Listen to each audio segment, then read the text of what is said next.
Welcome, welcome. It is Monday, September 4th, 2023. I'm Gabriel Hernandez for ComicalOpinions.com. For our US based readers and fans, it is Labor Day. So hopefully, if you work hard, as we all do, that you'll take this opportunity to kind of rest and reflect and remember why you work so hard for whatever reason. Hopefully, it's a good one. And I wish you the best. Have some barbecue. Enjoy the warm weather while it lasts because we're getting into fall. And let's get into it. So today's op-ed is based upon probably not one of the best examples of why we read comics or why we love comics, because last week was pretty rough. We had some good comics, we had some great ones, but we had some stinkers, some really bad ones. And it behooves us to kind of stop and reflect as much as we reflect on how hard we work for Labor Day, to reflect on the comics that we read, both good and the bad. And today we're going to focus on why some of the comics are bad, and not necessarily the structure or the detail of why they're bad, but just how do we stop it from getting to the point where you're getting a comic in readers' hands that they paid money for, and the collective reaction to that comic is, ugh, oh no, why would you why would you do that? Why would you print this? So let's get into it. So I'm a film fan. As much as I love comics, I also love film as well. I watch movies all the time. I love all kinds of genres, everything from documentaries to classics and everything in between. And for better or worse, I love classic Clint Eastwood movies, both the westerns and the crime noir stuff, especially when Clint Eastwood gets into the Dirty Harry era of his films. So when we were talking about this op-ed and trying to put it together, this quote comes to mind from the end of the classic 1978 Clint Eastwood film called Magnum Force. And at the end of the movie, the Clint Eastwood, who's playing Dirty Harry Callahan, is confronting the last villain who's getting away from this sort of cadre of corrupt judges who become judge, jury, and executioner for criminals on the street, played by the fantastic Hal Holbrook. And as he gets in the car and drives away, and he thinks he's gotten away with it, and Dirty Harry's not going to get him, the car blows up because Dirty Harry left a bomb in the back seat. Oops. And as the car is going up in flames and the last bad guy is taken down, Harry says this one line. He says, "A man's got to know his limitations." I'm not going to try and do an impression. I'm terrible at impressions. I'm not going to go for it. But that line always stuck with me. And the reason it sticks with me is because we all have limitations. Uh, in whatever facet of life you want to talk about, we all have limitations. The shame is not having limitations. There's nothing wrong with that. That's part of our humanity. That's part of what makes us who we are. The shame is not recognizing our limitations and choosing to do something about it. Either taking a step back and asking for help when it's something that we know that we can't take control of, or some challenge that we can't overcome within our own capabilities or in our own expertise, or just saying, you know what, let's not do this. Let's just put it aside. Let's switch gears. Let's do something else. Having limitations is not a problem. It's part of humanity. Where it becomes a problem is when we refuse to acknowledge them, and we refuse to level up and overcome them or get the help when we need. Sometimes that means taking a step back, either to just not do it at all, or just take a pause, take a break, and find the time to get the help that you need. One or the other. Unfortunately, that trickles down a lot into comics, both DC and Marvel. And we've got a few examples today, three in particular, because sometimes bad things come in threes, even though sometimes good things come in threes. Today, we're going to talk about bad things coming in threes. And three comics that we reviewed last week, both for Comical Opinions as well as the sites that we contribute to. In this case, Weird Science DC Comics, because we've got two DC comics on the list. And the reason we wanted to bring these up is because understanding your limitations, understanding what is a good idea versus a bad idea, when you should push forward, when you should not, is everyone's responsibility, from the publisher all the way down, the editors, people who are involved in marketing, the writers, the artists, everyone who's involved in printing that comic has a responsibility to understand when they've got a good idea and also when they've got a bad idea. And in particular, when they've got a bad idea, to know when, to say no, to say stop, to take a break. Let's take a pause. Maybe we don't do this right now. Whatever rationale you want to work out in your mind, you have to know when you've hit that limit to say, we're trying to do something and it's clearly not going to work. We're at the end of our rope and we've got to do something else. So with apologies, I'm going to name some names. I'm going to name some publishers, as you can already guess. So let's talk about three examples, talk about where they went wrong, or at least at a high level, why they're terrible comics. And and then we can talk about the connective thread that binds them together. So bad things, yes, sometimes they do come in threes.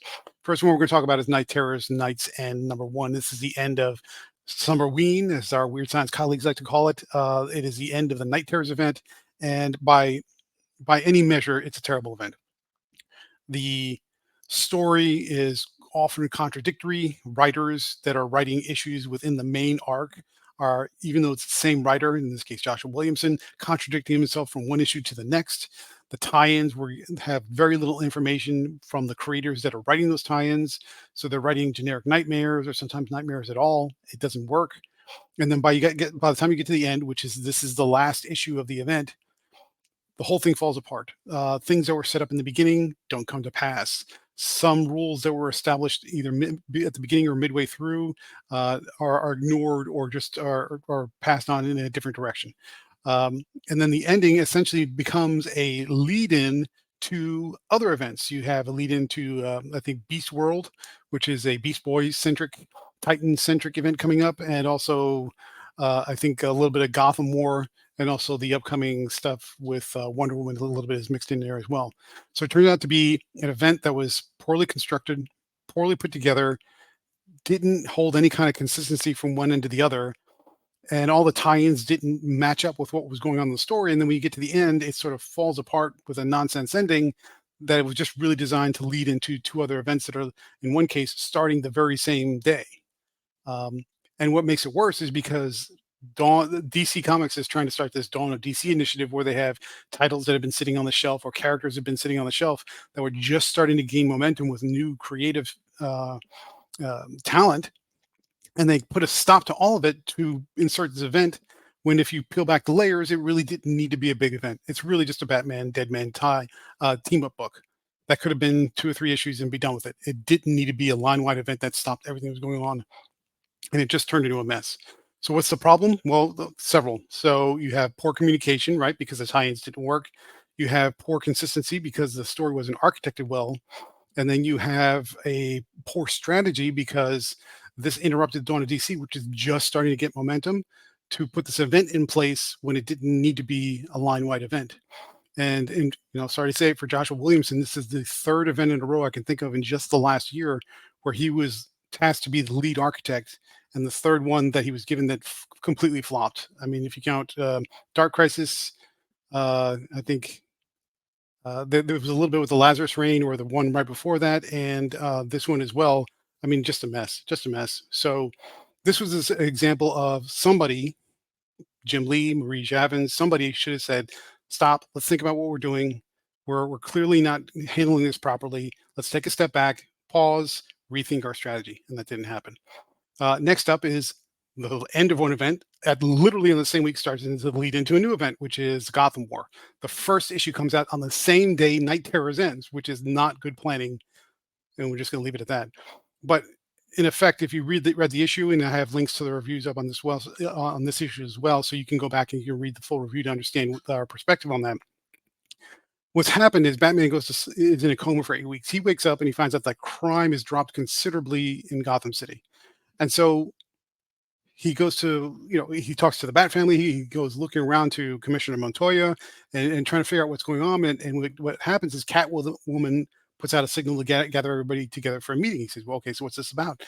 In that 8-week period, somehow, without any explanation, without any setup, without any details of how she managed to pull this off, Catwoman forms this best word I can come up with, and I think this was the intention, is she forms a union of henchmen where she pays the henchmen better than the criminals that they normally work for, like Mr. Freeze or Joker or Riddler, whoever they normally work for. She pays them better, she trains them better, and she says, here's what you do. I want you to become a better class of criminal. You only rob from the rich. You break into their penthouses and you steal from them. That you keep most of the spoils, you pay us our dues, and you don't mug any poor people. You don't beat up or otherwise harm violently any poor people, any disadvantaged people. Just stick to the criminals, because if they're or stick to the rich people, because if they're rich, they're obviously evil. Believe for whatever reason, that's the message coming out of that. And somehow doing that magically, crime drops by 75%. The math doesn't work out. The structure doesn't work out. And Catwoman's request is basically, this is working. I'm making Gotham a better place, which is better than what Batman's doing. And she gives him the little Twitter speech about using his money to, instead of helping people, to basically beat up poor people while he's going around acting like a buffoon. And so she says, "Well, just stay out of my way. That's all I want you to do." And then everybody loses their mind. But for whatever reason, strange as it sounds, Batman takes a hard no. Of course, he does. But the Bat family, with the exception of Damian, they all seem to kind of either stop and reconsider their mission, or get firmly on Catwoman's side. The whole thing is a mess. The timing is poor. It's not set up. There's a lot of tell, don't show. And the Bat family, for them to get on Catwoman's side that easily, really speaks to how poorly, and this is a joint effort between Chip Zdarsky and Teeny Hunter, how poorly they understand those characters. And it's a mess. And so right off the gate, there's very low anticipation for this event. You give us this first issue, which is essentially a prologue issue, and it's just people are losing their minds because it's so ridiculous. And Catwoman really comes off as screechy and unreasonable and not making any sense, and ugh, just a bad way. So this is again another example where the creators may have had an idea, and I think there's a good idea at the center of this, where Batman might be challenged to reconsider the way he's going about solving crime if he's shown a better example. But the better example is never really shown; it's told, and you're just supposed to swallow it, even though the way it's told doesn't make any sense. But if they had done it better, if they constructed the example in a better way, you would have had a better understanding of how there could be a different approach to solving crime in Gotham. Batman might have been challenged for his worldview, and there's an interesting idea. But the construction of how they got to that idea is a mess. It's nonsense. So that's another example of where somebody said, "Well, I have the idea, but I don't have the structure to get there. Or I don't have a structure to get there that makes sense that people will believe." And this would have been much better handled if they just taken a step back and say, "Let's think this through." Clearly, Zdarsky and Howard did not think this through. So that's another example of knowing when to say when. Third one, this one, oh, oof. Deja Thoris Volume 4, Number 6 from Dynamite. This one broke my heart. This whole miniseries broke my heart. It's terrible. I mean, terrible. There is there's no plot. The pacing and plot progression and structure is completely missing. And the art is poor. I mean, really poor. I mean, below pro standards for what you would expect coming out of a mainstream recognized publisher. It's just not good art. And so the problem is, so the way Chuck Brown, who's the writer, set it up, is, well, this is before the time Deja Thoris meets John Carter, and he says, well, we're going to have an adventure where the Chaldanes invade Helium, which is the capital city of Mars, drive Deja Thoris and her helpers out, and they go on this adventure while they try to gather allies so they can return to reclaim the throne. That's the general setup, but they meander. They never really accomplish much of what they want to do until the very last issue. And then the last issue literally ends with her gathering the allies, and then it's the end. They never go back to Helium. The Chaldanes are still in control. All the people of Mars are under the oppressive regime of the Chaldanes, and it just stops. It's over. It's done. And then you have this really kind of inadequate art that goes along with it. It's like, wow, everything about this is bad. The story's bad, the pacing's bad, the plot progression is bad, the character work is bad, the dialogue in some cases is bad, and even the art is bad. And it's just there's nothing good about this. This never should have gone to print. All three of these, none of them should have gone to print. But in this one particular, this is a heartbreaker because I in particular love pulp characters, pulp heroes. I love classic sci-fi stories, especially from the classic sci-fi writers like Robert. This isn't Robert E. Howard, uh, but you get the idea. So I don't even know where to start with it. But this is another example, and if we're talking about all three, what is the common thread between all of them? In all cases, unless you're blind and deaf and can't read and don't and lack basic communication skills, both in verbally and in print, you had to have seen that these were going to be terrible comics. You had to have seen that these events were going to be terrible. In all cases, the best thing to do was to say, we've hit our limit. There's a limitation there. We need to stop. We need to take a step back, figure out what's the right approach, what's the better approach, and I'd rather delay and get out a better comic than try to rush it through to meet a schedule and put out this kind of garbage, which is really the realistic word for this. This is all garbage. So I'm reminded of another quote I talked about. I started off with Clint Eastwood. I'm going to end up with legendary Nintendo game developer Shigeru Miyamoto.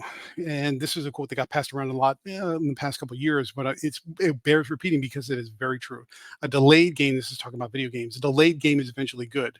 If you can continue to focus on it, make it better.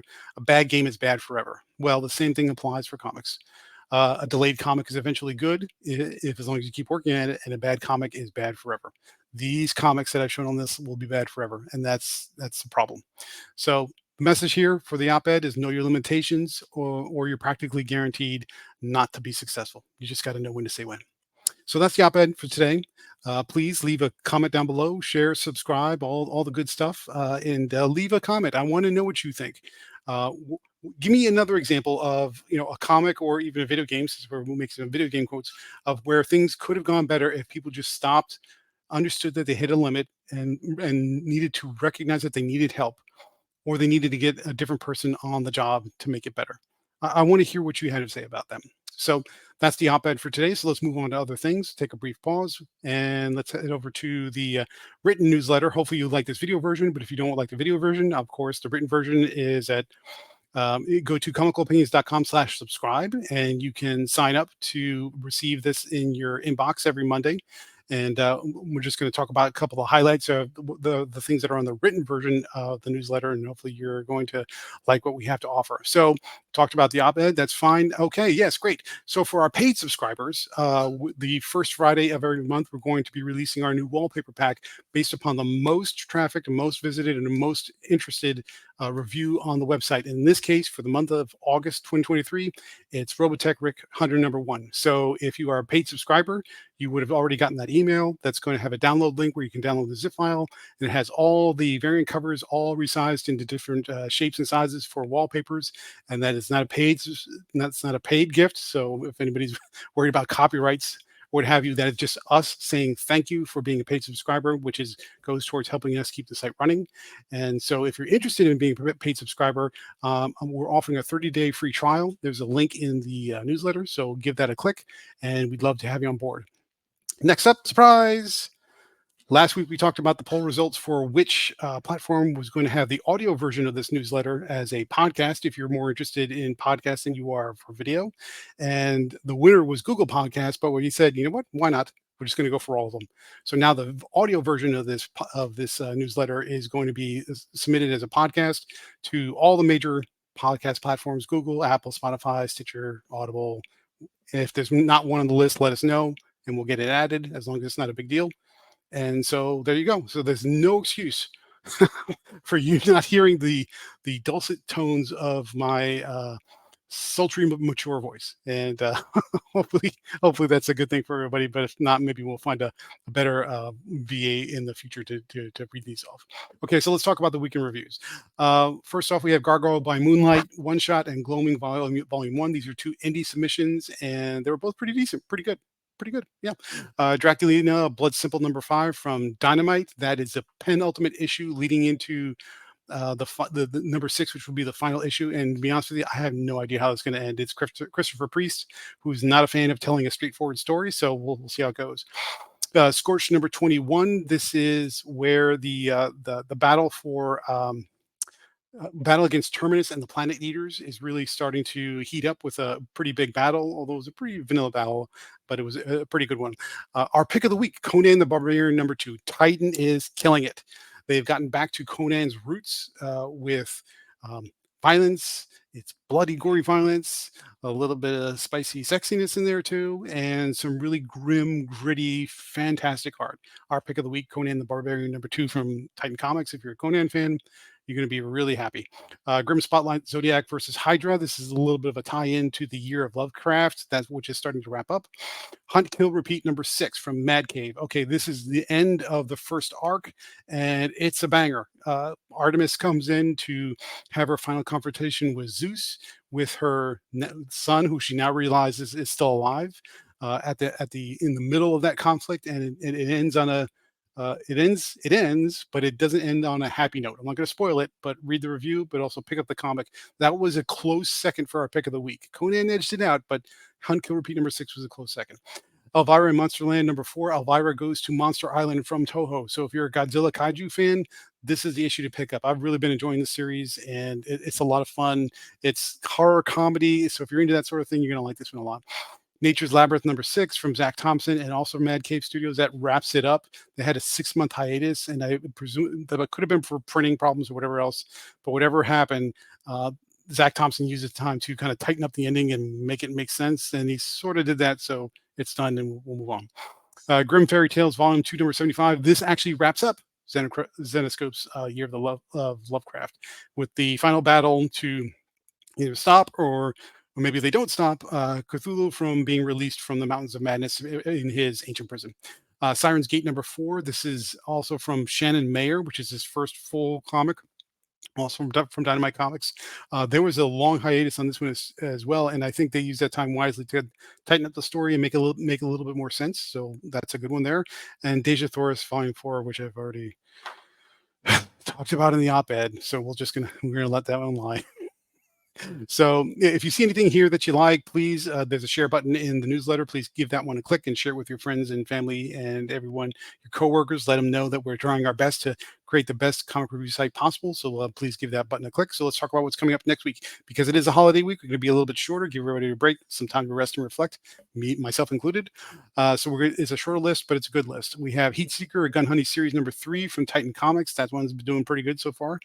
Sheena, Queen of the Jungle, Volume 3, number 1 from Dynamite. So we're bringing Sheena back. I have no idea what it's about, so I'm looking forward to it. Sacrifices, number 2 from Image. This is the Rick Remender fantasy story that had the first issue was pretty amazing. So that was a pick of the week. I'm curious to see if the second issue is just as good. Kill Your Darlings, number 1 from Image Comics. This is a kid horror. It's horror with children, and the cover looked pretty bloody, so we're going to put it on the list, see how that pans out. Van Helsing, The Horror Beneath from Zenoscope. That's another one shot. I'm not sure if they're still in the Lovecraft era or not. Maybe this is a new story. We'll see how that goes. Crusader, number 1 from Mad Cave Studios. This is a comic about crusaders in medieval times, or in the Dark Ages, if you will. And then Cults, number 1 from Blood Moon Comics.